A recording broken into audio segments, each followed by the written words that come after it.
Welcome back. In this one, we're going to look at 13 ways you can tell an amateur pool player.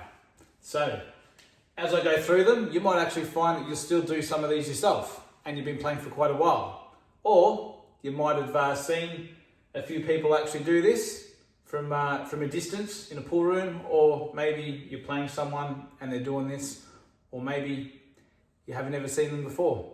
But here we go. The first one, how to spot a beginner.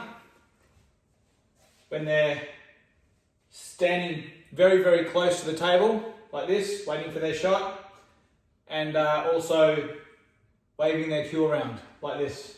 So they're waiting for their shot, and they're just constantly just very close to the table, and they're just moving the cue, like this. They're constantly just waving the cue, a cue waver.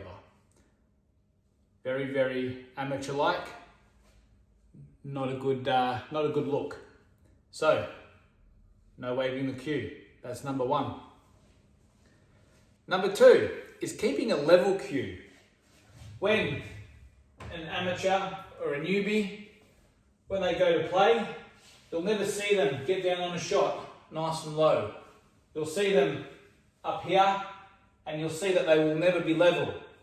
They'll be up here like this, and that's how they'll play. So they'll get down on their shot, and they'll be very close, and they'll be queuing up, and it'll be very hard for them to pop balls. So spot the cue when they're like this. That's no good. You'll know straight away that they're a beginner. Keep it flat, don't keep it angled. That's number two. Number three, you'll see an amateur when they get down to play a shot, they'll actually always dig down through the white, making the white ball jump by accident. So they'll get down on a shot and they'll actually play shots like this, digging down at the white ball, making it jump all the time. So that's a very easy, quick one to see. When a player's doing that, you know they're not sure what they're doing, and they're very, very fresh at the game. So that's number three. Number four, drinks. Putting it on the table, playing your shots, having a drink over the table. You'll see them put their drink on the table. They'll play a shot, they'll get it, and they'll walk around and they're having a good old time and they're waving their drink around the table.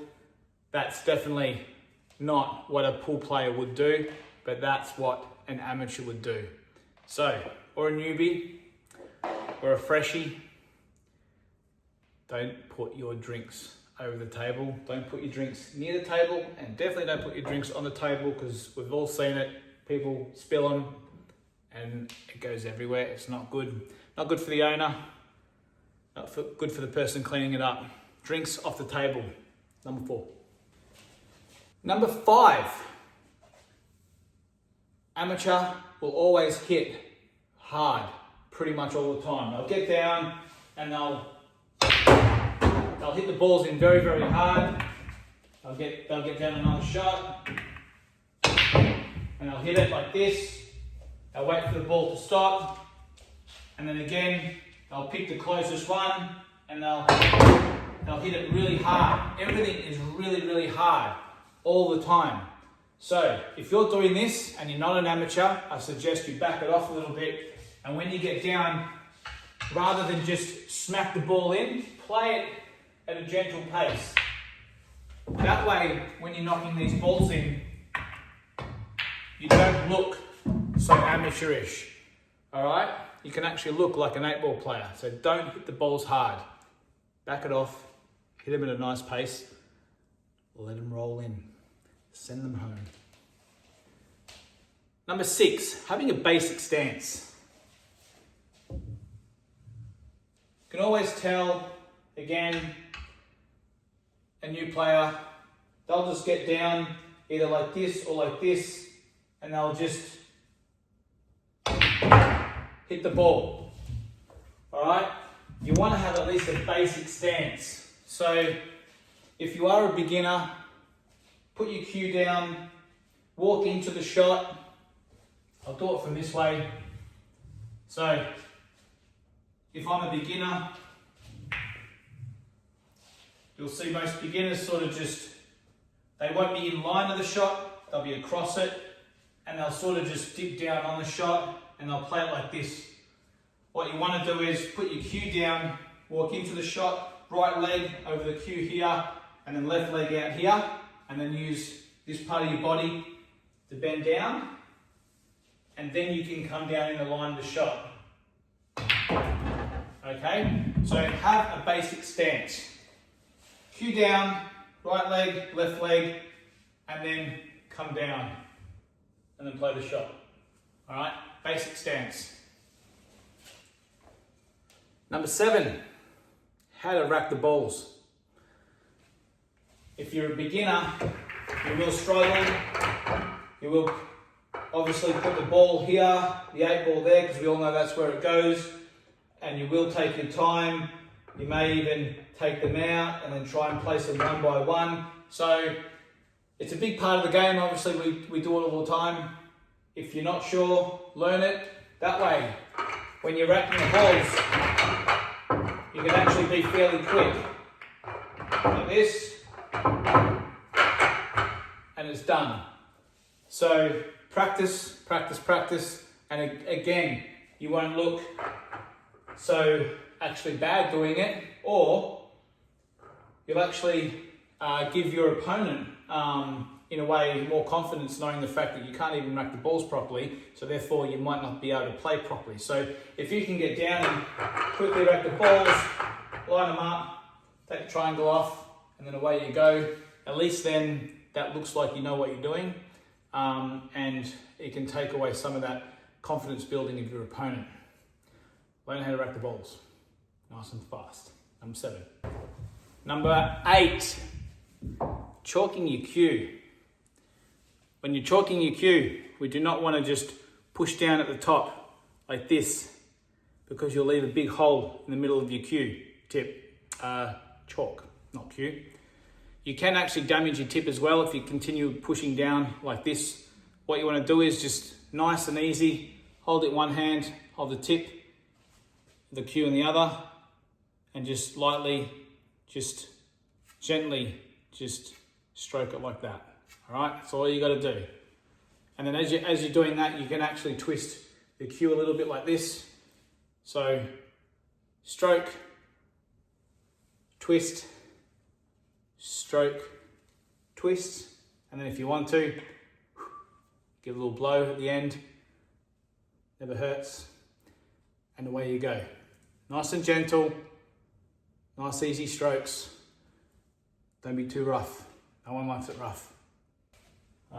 Number 9, flipping to see who breaks. Do not do it on the table. Never flip the coin on the table, as most people do, because what that can do is actually leave divots or dents in the cloth, and it can also damage the cloth as well. And we don't want to do that. Plus, if the coin actually hits the ball, it may actually damage it, chip it, and you don't want to do that. So if you're going to flip it on the floor or flip it in your hand like that. Tails. Not on the table, on the floor or in your hand. That's another way you can tell an amateur. Flipping it on the table. Don't do it. So number 10, when racking the balls, how to spot a beginner. Front ball does not go on the dot, where most, especially pubs, they also do that as well. Front ball on the dot. It's always, in a way, world rules, black ball rules, international rules. It's 8 ball, always on the dot. And the dot will always be center. From pocket to pocket, to pocket to pocket, right there. All right? That's where the 8 ball goes, and that's how you rack it. It goes there, and not there. Number 11, we've just finished racking the balls. All right, triangle away, you'll see a player walk up and actually just break the balls straight away. They won't address their opponent, they won't shake their hand. That, in a way, is bad etiquette. So a player might not understand that, a new player. Obviously, all of us have been playing for a while. We all know that, we do shake the player's hand before the match and after the match, and give it a nice, firm shake. Don't be loosey-goosey, wet fish handshake. And especially when you're doing it, look your opponent in the face as well. Don't give them your hand and look away. That's a no-no. So again, beginners, when they rack the balls, they may not shake your hand, they may just get down and break the balls. So that's how you can tell a beginner over someone that's been playing for quite a while. Once you let them know politely that you probably should do that, I'm tipping they'll do it for the rest of their life. So, number 12. This is a dead giveaway. Once they've broken the balls, what a great break that is. You'll see the player get down on their shot with their backhand like this. Always too far when they're playing a shot. Always. They'll get down and they'll be like this. Like this when they play a shot. So if you're that beginner, bring your hand in a little bit. Don't have it all the way out here like this. When you're down on the shot, have your elbow up high and have your arm at 90 degrees like that. That way you can come back and come forward on the shot. If you're back here like this and you're playing, that's how most of us can tell that you're a beginner. Or you might have it in too much like this, and they walk around holding the cue like this, and they just obviously can't get any power that way or accuracy. You want to have your hand in the middle, there, not here, all right? That's number 12. That's a big one. Last but not least, number 13, the very last one. We can spot a beginner or someone that's new at the game by when they play a shot or pretty much backspin. Instead of being down on the shot, nice and low, when they want to play backspin, they'll sort of dig down at it like that, and they'll make the white ball jump. So again, you'll see them get down, a beginner, and they want to screw back like this, and they just won't get any of that power into the ball, and the white ball will jump. So if you are that beginner, stay as low as possible, don't have to hit it too hard, and just let the cue do the work. You can see how much power I did there. Nice and soft, it was effortless to come back, flat cueing, get the cue through the white ball, and the white ball will come back naturally. If you're down punching through it, trying to get screw back, it's going to hit the object ball, jump up, you're going to lose all that spin, and it's not going to go anywhere. So, hope you like these 13 ways you can tell a beginner. Let me know your comments below, and as always, I'll see you on the next one.